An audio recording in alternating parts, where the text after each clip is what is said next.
astronauts to the moon. 10, 9, ignition sequence start. 6, 5, 4, 3, 2. Welcome to reality.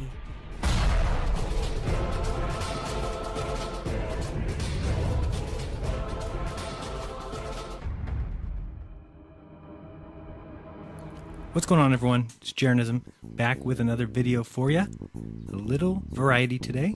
Lots to talk about, tons to set straight, and I want to talk about what's still to come. So sit back, buckle up, and keep your hands inside the ride. Oh wait, never mind. Brain fart. I forgot we're not moving. I was thinking the spinning and the tilting and the 480,000 miles per hour, but it was the indoctrination talking, so forget I said a word. So coming up, I will be updating you on where we stand with the response video to Please Explain It to Me. Then I'll be exposing the scientific tilt of the Earth, which stands for totally indoctrinating, laughable trash. And then we'll talk about the balloon launch video that I released. Do we actually live on a sphere? After that, I got something really interesting. It's the 8 inches per mile squared equation. Is it possible that it's actually wrong? So we'll take a look at that. After that, we'll look at some optical illusions and how they play into what we see, along with looking into perspective. After perspective, we'll add a little bit of atmosphere and see how that changes things. And then we'll top it all off with a little bit of Sir Isaac Newton. And of course, we can't have a video without some time spent on NASA bashing. So you don't want to miss that. And lastly, we'll give a little update on what's on deck in the coming days. So if you're ready, well, get on your mark, get set, and let's go. But first, it's the comment of the week. So remember, these comments are rated R, so please earmuffs for the children. And you may be asking, well, what are those who win comment of the week? What do they get? What do they win? Well, they get something quite fantastic and quite valuable. A new car!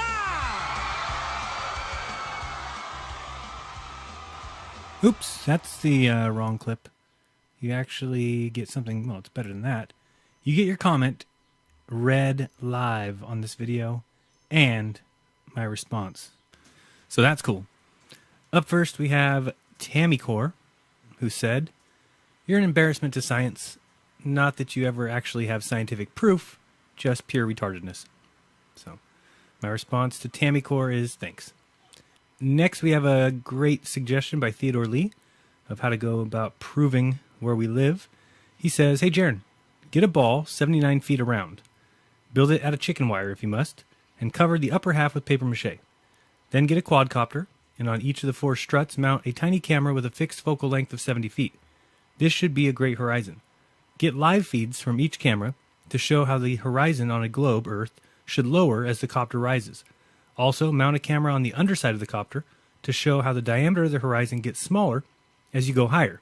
Because if you can see the horizon below the vehicle as it rises, as the ground itself, the diameters of the circular area of the globe would shrink as the copter rises.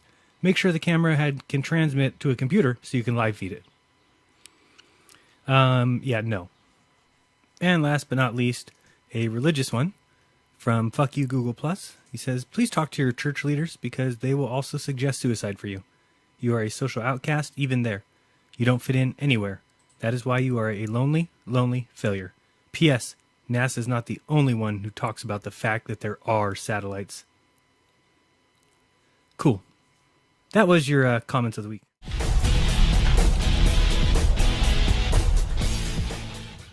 So I know a lot of you are waiting for version 2 of Please Explain It to Me, and it's coming soon. I had a ton of responses, some very good ones, and some videos and emails, so I'm putting those all together in one package, and that video will be out soon. Next, let's end a little convenient lie that science has been telling us all. It is the myth of the seasons of the globe.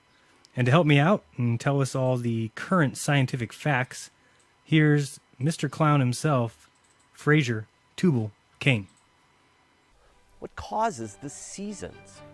If you ask people this question, they'll often answer that it's because the Earth is closer to the sun in the summer and further in the winter. But this isn't why we have seasons.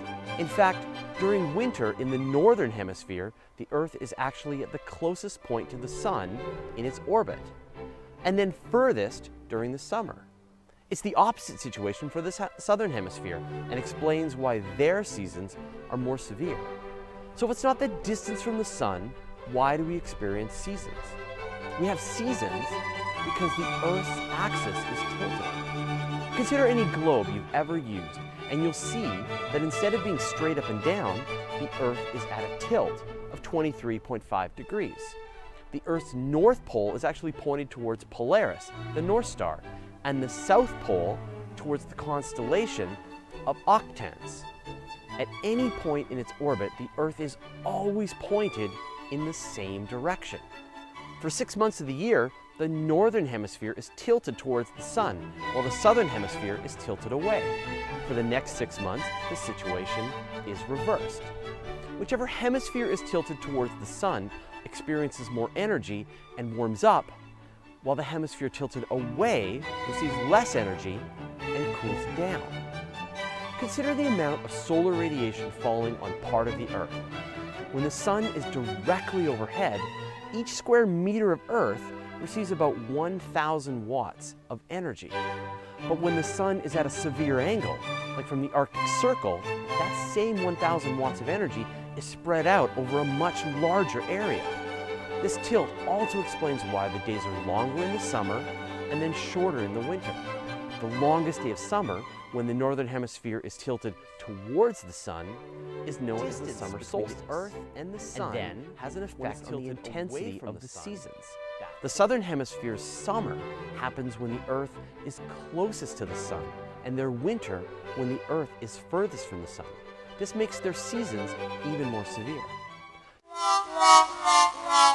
Oh, okay, I got it. So that must mean that all the hottest temperatures on Earth must have been in the south, since that's when the sun is closer. Got it. Except for the fact that all the hottest temperatures ever recorded are in the north.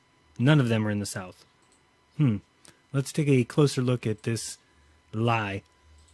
So we've all seen this before, and at first it kind of makes sense. Kind of looks like maybe the bottom is getting a little bit more sun, certainly than the top. We can see the tilt. All right, I see how it makes some sense. We can look at this other side. Does this make sense? Yeah, it looks like it.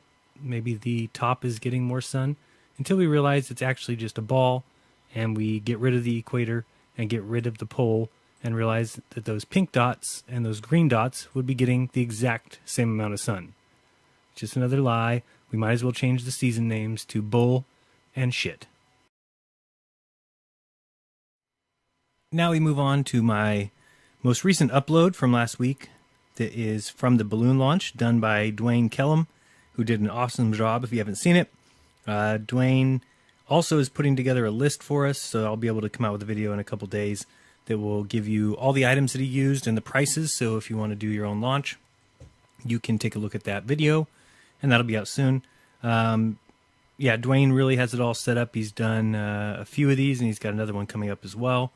But you can just see it looks amazing. So the strangest thing is I've seen tons of comments from people who think that this somehow proves that the Earth is a ball, which I don't know how you see it. I certainly don't see it. I know a majority of people don't see that. It is simply what looks like to me to be a vast, huge plane. And of course, we can't see forever. We know that. I'll go over that in a little bit about why that's true. But you have to remember that we see in a circle. Picture yourself right here as we're spinning around. We are seeing in a complete circle. And if you were to look at your dinner table from a certain angle, you would see the same kind of edge. It does not mean that you're living on a ball. Here you can see a circle, and if you imagine being in the center, you would see a circle around you. Now, usually we're not up high enough to see that because the surrounding area is blocking us in some way, but think of the way Michael Jordan here has his arms out, and imagine if you did the same thing, you'd be able to see both your hands, which means you've got 180 degrees of sight, which is incredible. It's better than any camera. You can see this image here shows two eyeballs with the arms spread out, and you would see that we would have that 180 degree view marked by the blue line, but also the way our eyes are shaped, it would cause the things on the outer edges of your sight to be pulled back towards you. Another thing to remember here is if you picture yourself being an ant or a flea on top of a basketball, what reason would the horizon have to rise up to your eye level like we see here? Clearly this horizon is up at the middle of the frame or up at the eye level. There's no reason why that would ever happen on a basketball or on any kind of sphere. You would be rising up and it would be dropping down below you, and you'd be able to see the eventual curvature, which is just not here. Now, if you look here, this actual area is the Monterey Bay. My house is actually right down there a little bit. And that's a huge area because also to the right here, you can actually see San Francisco. And I don't think you can quite see it in this picture. In the next one, we'll be able to see the Bay Bridge. And up all the way to the very tip of California, where you're up near Oregon, will be shown in the next image. So as we roll forward, we can now see where those two pieces of land join there. That's the Bay Bridge. And you can follow that up the coast all the way to Northern California, like I said, up near Oregon. So if you want to take a look at this and call that a curvature of a ball, which it doesn't resemble at all, that's fine. I don't mind what anybody believes, but I would caution you to really think about it. Basically, you can only see so far, and you see in a circle, and that's what we see here. We don't see anything that represents a ball.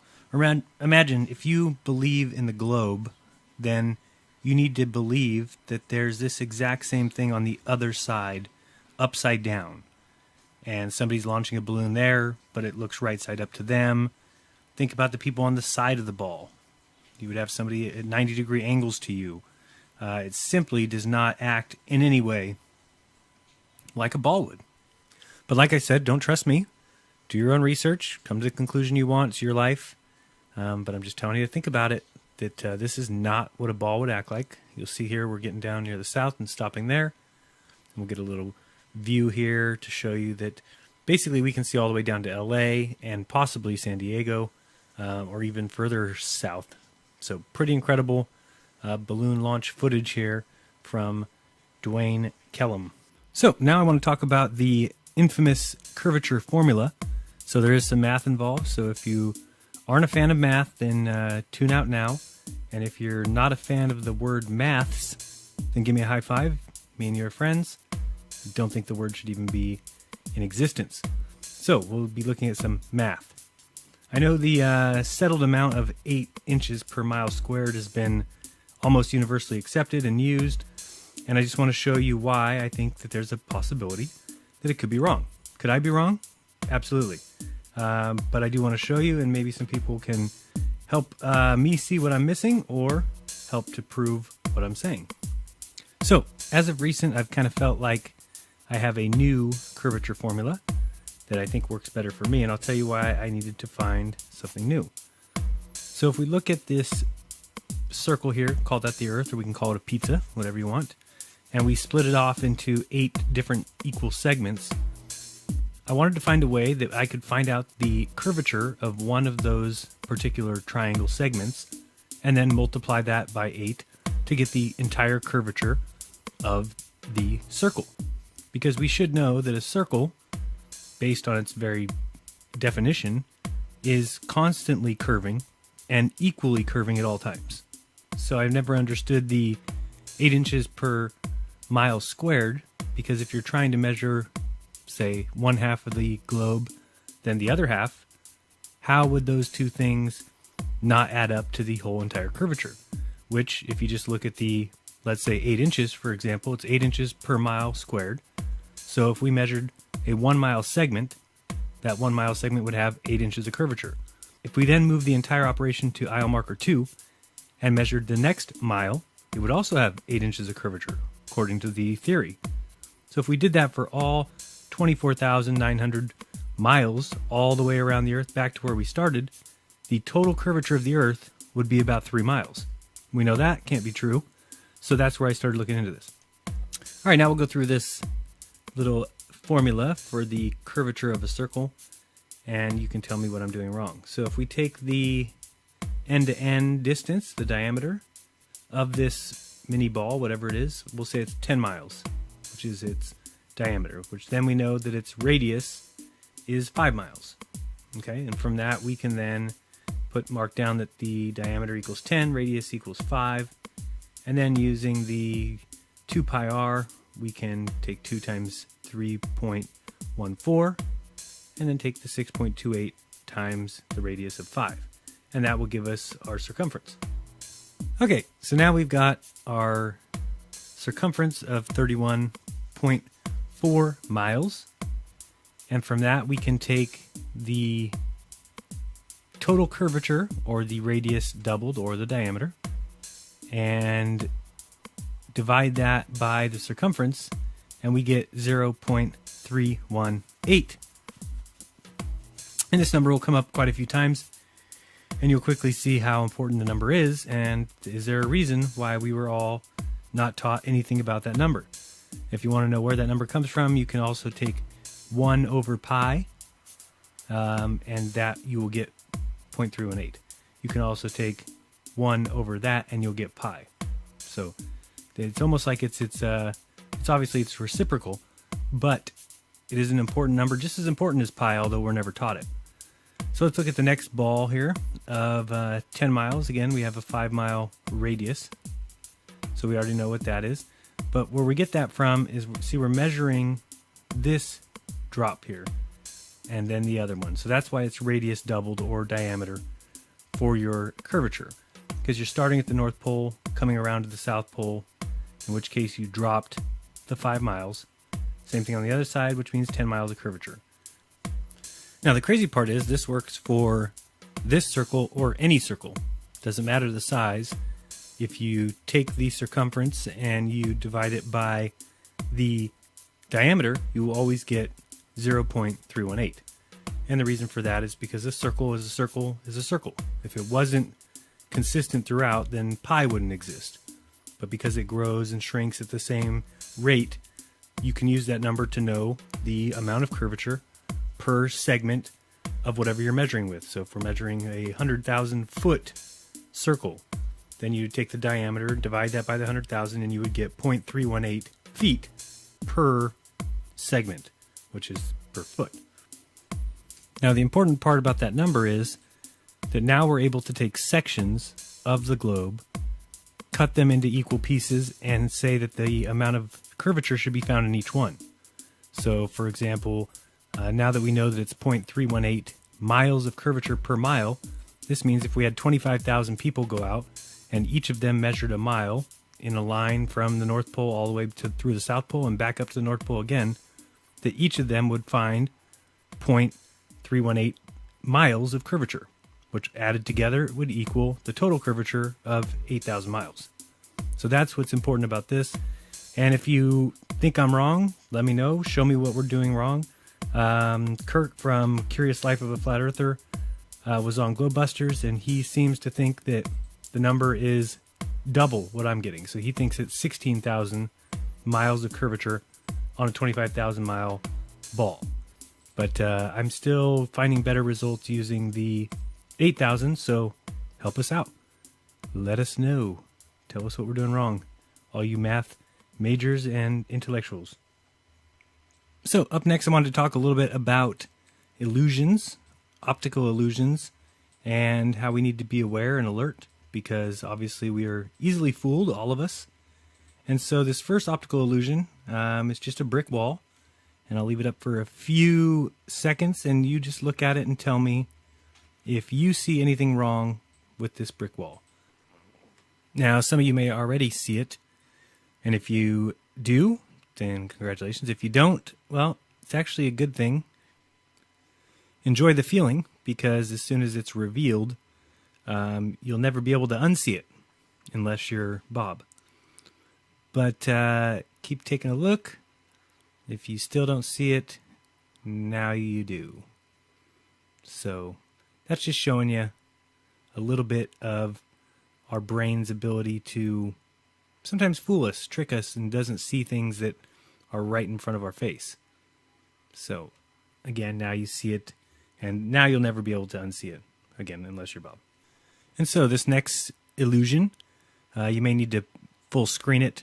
Not sure if it'll work in the little window, but basically you want to close your right eye and start staring at the dot on the right. As you move closer to the screen, you might need to move closer and come back. at a certain point, all of a sudden you'll hit a blind spot where the cross on the left will disappear. Also, if you close your left eye and stare at the cross and start moving into the screen, same thing, you will again lose the dot this time. Now with this one it's the same thing. Close your right eye and moving close, staring at the dot on the right, you'll this time see that your mind will fill in the green square. You'll not see the cross anymore, but the whole page will be green. And in this next illusion, again, you can do it the same thing vice versa. In this next illusion, close your right eye and move in, or close your left eye and move in staring at the cross, and you'll notice that the line on the right completes itself. Your brain just fills in the missing information there. So very interesting. Same thing with this one. If you move in with your left eye closed, staring at the plus sign, the yellow dot becomes red. So these are all just things that can lead us to be deceived. These illusions. Here comes another one. Do you think these two shapes are the same size? Well, you might know the answer, but they are the same size. It's just the way they're laid out that looks peculiar, and you can tell they're the same size here when you see that I lift one up and just overlay it over the other one. So also you may have heard of the moon illusion, where the moon appears to be larger on the horizon. And this little drawing, perspective drawing, just shows you why that is. Clearly here we see what looks like a small moon close to us and a big moon far away, but by just copying that image and moving it on the paper, we see how it is exactly the same size in both locations. This is a checkerboard, looks normal, no big deal here, but by just adding some small squares in each of the larger squares, you can see how we can make a 3D image. So that's interesting. These are just some pictures of tables, just showing you what I was talking about earlier, that just because you see a curved edge does not mean sphere. So, thank goodness for that. I don't think you want to be eating dinner off of a sphere. This image here, you'll see tons of houses and buildings, and you can just tell that this is not on a ball. Imagine that if it were, there would have to be things going sideways off the edge of the ball and all that upside down. It's just simply not possible. Let's look at atmospheric conditions. And you'll see here in each of these images that we're not losing view because of the curvature of the Earth. We're losing view because as each thing goes back, it gets more and more masked by the atmosphere. So you see here, those mountains are even getting taller. It makes no sense on a ball. Honestly, what it is just your sight is not Superman's sight. It has a limit, and that's seen, and you can just tell it is because you can look at those mountains and see that each mountain, as they go further back, get harder and harder to see. This image here, again, you can just tell that's not on a ball. It might look like one because your eyes are pulling the corners back, possibly, but even if that's happening, it certainly doesn't mean sphere. And so when you're talking about what perspective are we looking at things, we have to remember that the one person's perspective, or one group, believes that you can see suns in the sky at 95 quadrillion miles away. That's a bad place to be, in my opinion. We know our eyes are not that good. We know for a fact. And let's look at this little animation from the game Universe Sandbox. A very cool game that models the solar system, but it allows you to see some things that certainly look funny if they're supposed to be reality. You'll notice that the moon has to slow down here because it's got to let Earth pass it up. So it's slowing down, Earth speeds up to get past it. Now the moon's orbiting the Earth, so it's got to go around the backside of it. And then what's going to happen next?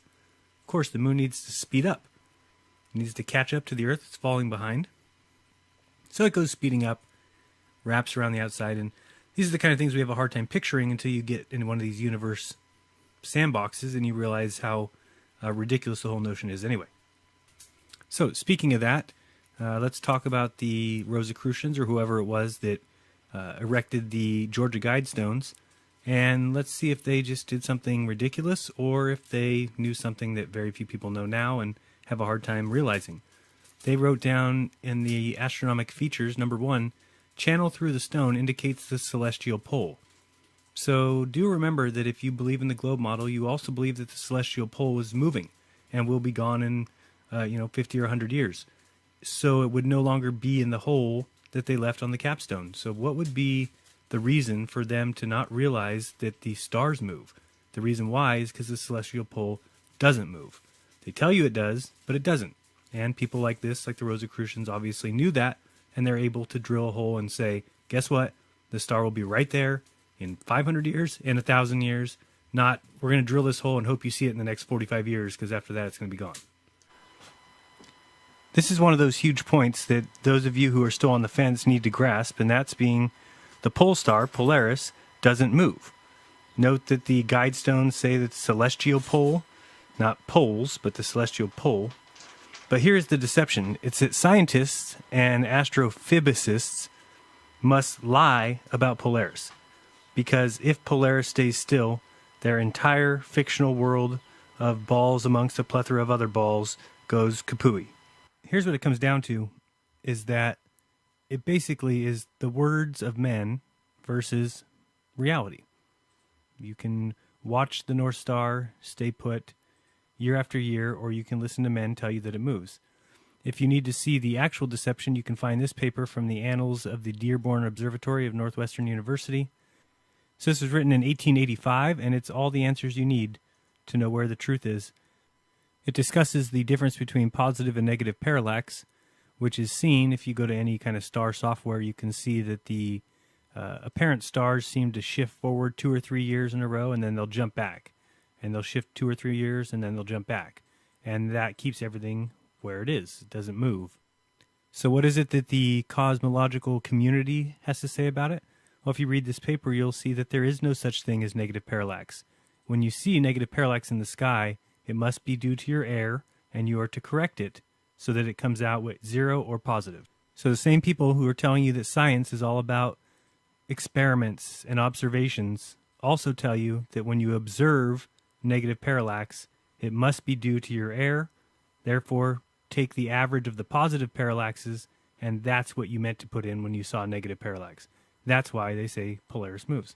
You see, if you took 2 steps forward and 2 steps back every day, but I told you we never counted your 2 steps back because they must be forward motion, then could we also say that you move all the time, even though you're really taking 2 steps forward and 2 steps back?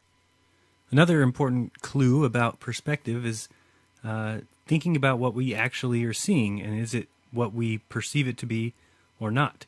We're going to read a little bit of Newton real quick. I apologize, but it's pretty short.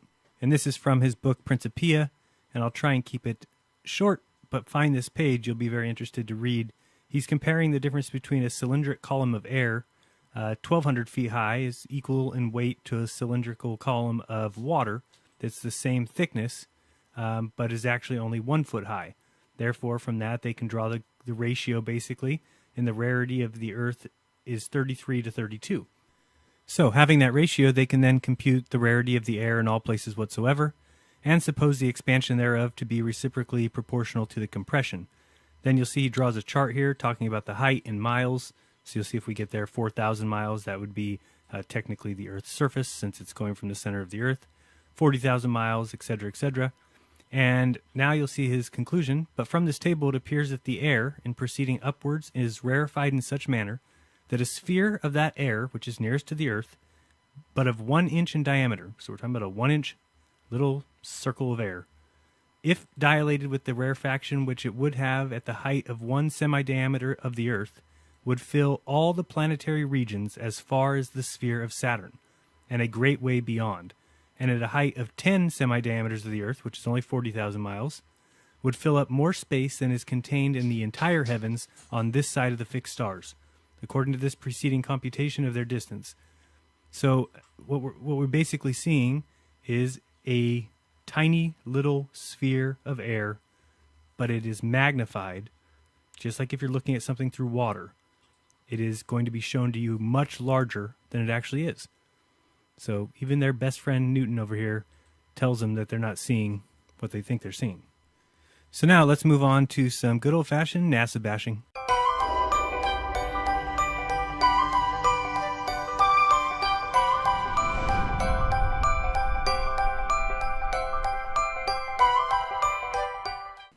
Okay, so what we're looking at here is a NASA image from the shuttle or from the ISS of our beautiful ball planet. And you'll notice right away that those land masses in the middle are the Bahamas. Now, the problem, of course, is that from the edge of the landmass in the straightaway left side to the end of the landmass on the right side there, 650 miles. Yet the entire diameter of the Earth is 7,950 miles. So from this, people should start to be able to realize that what they're using is fisheye lenses. They're bending the Earth. They're trying to give you the appearance of a ball. Why would they do that? Why would you give somebody the appearance of a ball by lying to them if it's a ball? That doesn't make any sense to me. It must be something other than a ball. I can't think of anything it could possibly be. I don't know, maybe flat. You see, folks, the thing is that science is in a crisis. The idea of free inquiry or open-mindedness or questioning of authority is no longer accepted or a part of science. And instead of popes and bishops, we now have editors and reviewers of scientific journals who are the holy ones, the almighty priests, the high priests of the religion of scientism, and it's caused a huge problem. So, NASA, I asked the same questions I've asked before.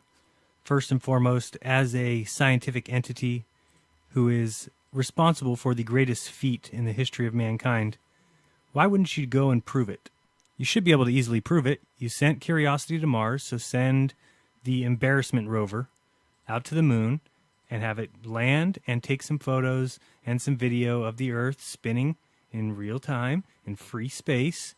Take video and pictures of the landing spots and of the little rover car that they drove out there and the golf ball and all that fun stuff. You just have to show it and prove that what you've been saying for 60 years is correct. Or you're afraid to. You still have not provided a 24/7 view of the Earth. You never sent a video camera to the moon to show any kind of eclipse of the sun by Earth. You still have not had a helmet cam on one of the astronauts when they jump onto a shuttle or onto a rocket all the way to space, then get out in the space station. You've never done that. How about a helmet cam on somebody returning from the space station, leaving the space station and then landing in Kazakhstan in that big explosion that you call controlled? How about just an astronaut sticking a camcorder out the window, or at least holding it up to the window?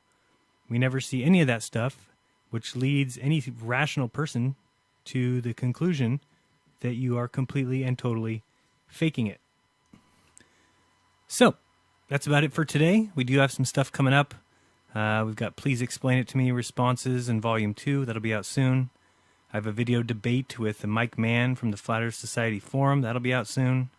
I've also got the launch video that will be all the details and the cost involved if you want to do a launch just like the one that Wayne did, and much, much more. So, till then, this has been Jeranism. I'm reminding you to be kind to one another. Don't lie. And open up your mind. There's truth inside. Till next time. Peace. Walk like us. They